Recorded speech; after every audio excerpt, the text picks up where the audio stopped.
Hi, this is Corey Johnston, and today's lesson is going to begin in the 6th chapter of the book of Ecclesiastes.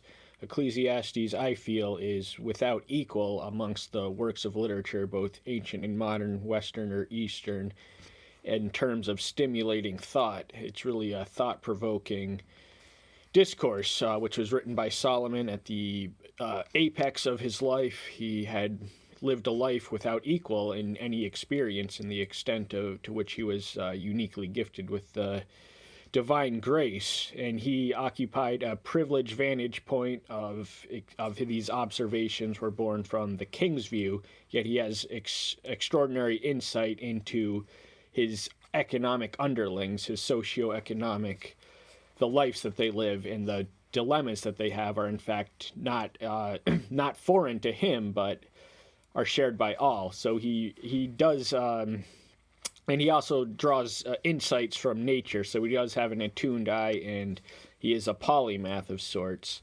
And these are just some of the observations and his reflection and analysis. He's on a pilgrim's pursuit to find the meaning of life, and much of the vantage point that he adopts through the narrative is that of the rational agnostic. And so he observes, for example, that the world in which we live is defined by change, but these changes have a pattern of permanence, and that we ourselves who live in time and space, defined by change, can find anchorage in the unchanging God. So the opening verse reads, "There is an evil which I have seen under the sun, and this is great among men. A man to whom Elohim has given riches and wealth and esteem, so that his being lacks not at all of what he desires, but Elohim does not permit him to eat of it, and a foreigner consumes it. This is vanity, and it is an evil disease." So he's making an observation which was common among the upper tiers of the socioeconomic system which existed under his sovereignty. They would have, much of their class would have been engaged in the pursuit of wealth, and he observes a dilemma to them all in that they labor so extensively for, and yet they do not wield the fruits of their labor. They essentially leave it to be eaten by another, and this he calls an evil disease. Now he is himself at nearing the end of his life, and he frequently bemoans the lack of quality, or the mysterious quality of his successor's moral character. And as history unfolded, Rehoboam would have been a disaster. But we'll touch on that later. "If a man brings forth 100 and lives many years, so that the days of his years are many, but his being is not satisfied with goodness, or indeed he has no burial, I say that a premature birth is better than he." So Rehoboam incidentally sired 88 children, and this was a common practice amongst Oriental monarchs of antiquity. They would have wives and concubines who lived in harems and existed for the king or emperor's sexual pleasure. And so Rehoboam sired 88 sons, or 88 children rather, and he had about 18 concubines and 18 wives. And Solomon himself, for example, by the end of his demise, which is written in approximate chronological proximity to when the book of Ecclesiastes was written, is because he had 300 wives and 700 concubines. So and Ramses II, who is generally recognized by many to be the outstanding pharaoh of the new kingdom of Egypt, sired 111 children, and that ultimately created problems because it set a whole class, upper tier within a class, that was just too many. But we're not going to dwell on history. More to the point of the passage is that if one labors to receive fruit and cannot enjoy it, then there's no sense in possessing anything if you don't possess the ability to have satisfaction in it. And this he observes, and it's a universal plight endemic amongst all humanity. And but he's comparing the outcome of being of receiving the fruits of creation and the Creator without gladness in the heart or without gratitude. It's a tall statement to say that it would be better if you never existed. So not only dead, but not never born. For it comes in vanity and goes away in darkness, and in darkness its name is covered. This is a frequently repeated word throughout the book of Ecclesiastes as vanity. He reduces everything that seems significant to a state of equal meaninglessness, which is roughly translates as the word vanity, alternately translated as futility. But the idea is clear that all the pursuits of men are that they undertake apart from the one who created them are destined to end in failure. You're gonna have all the wealth in the world and not live to enjoy it all. And so he is mindful of the fact that his wealth and his wisdom cannot prevent death. And he alternately he creates the palpable impression from start to finish in the book of being very much aware that he is at death's door. So these are the maturest musings, and I feel the Solomonic masterpiece as far as the books which he wrote in the Old Testament. Even the sun it has not seen. It has more rest than that man.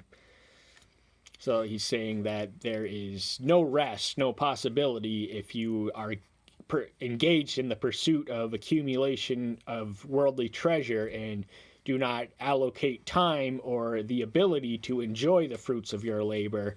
That is folly and stupidity and a vicious cycle and an endless circle, which consumes many of the human race. And though he lives 1,000 years twice over, yet he shall not see goodness. Do not all go to one place?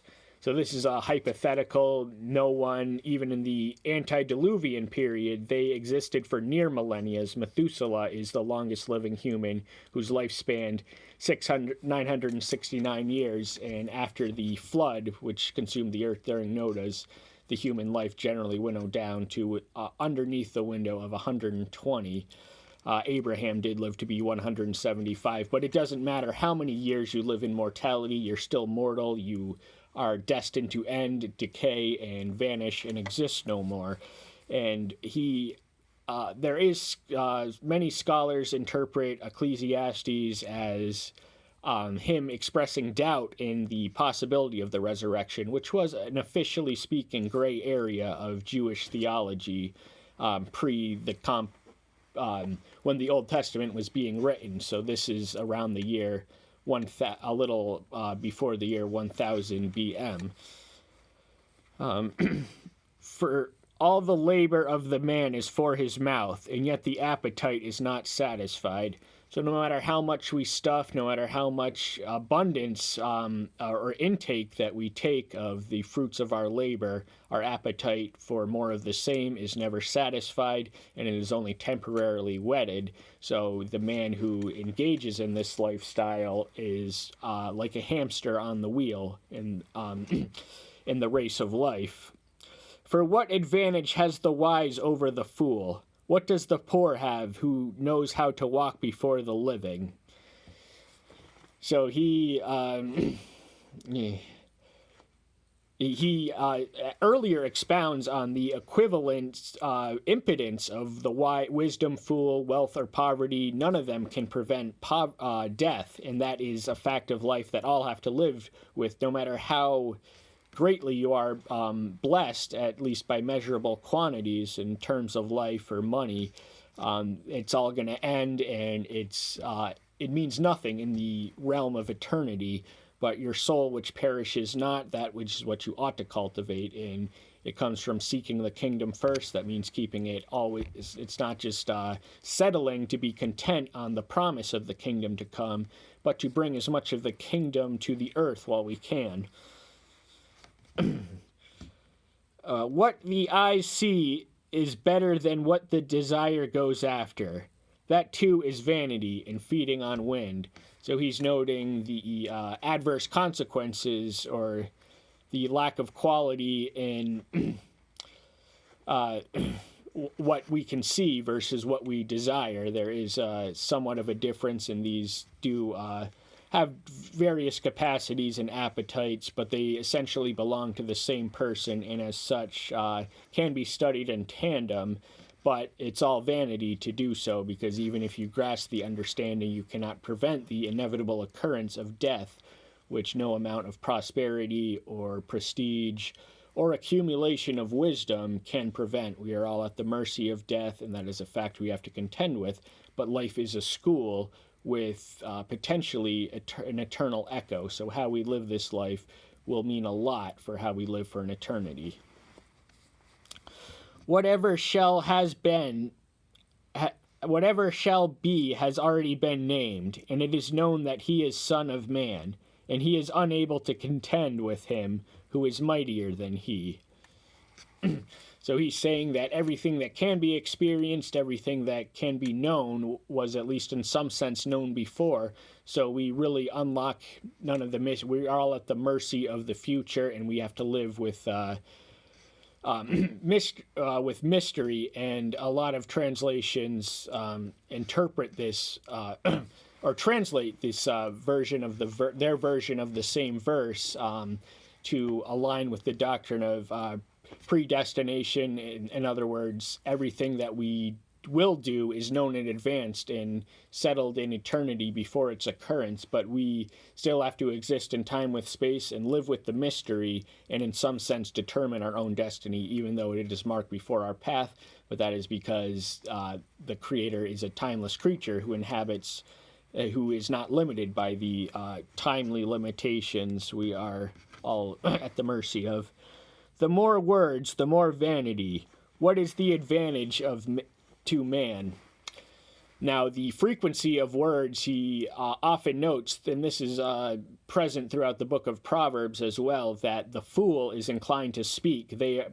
Foolishness by its very nature is self-promoting, whereas the wise need not put on any airs. It is content to be what it is as long as it knows what it is. So, but more to the point of the passage, succinct and simplistic reductions are in order to present truth in its most enriching presentation. For who knows what is good for man in life all the days of his futile life, which he passes like a shadow? For who declares to a man what shall be after him under the sun?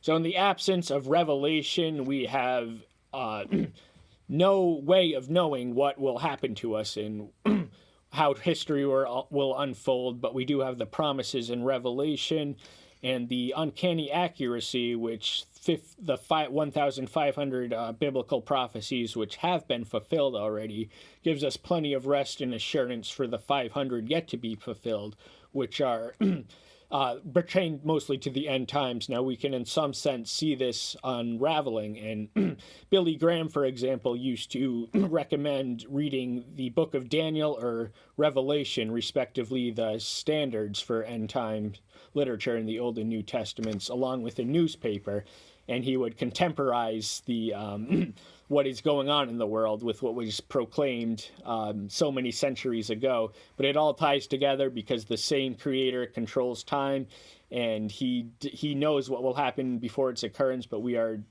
destined to chart our own destinies. So how you respond to this life that you give, which is a gift from God, in some sense, why shouldn't it be how you live that life be your gift to him? So that's what you're hopefully here for, and stay tuned till next time. Thank you so much. See you then.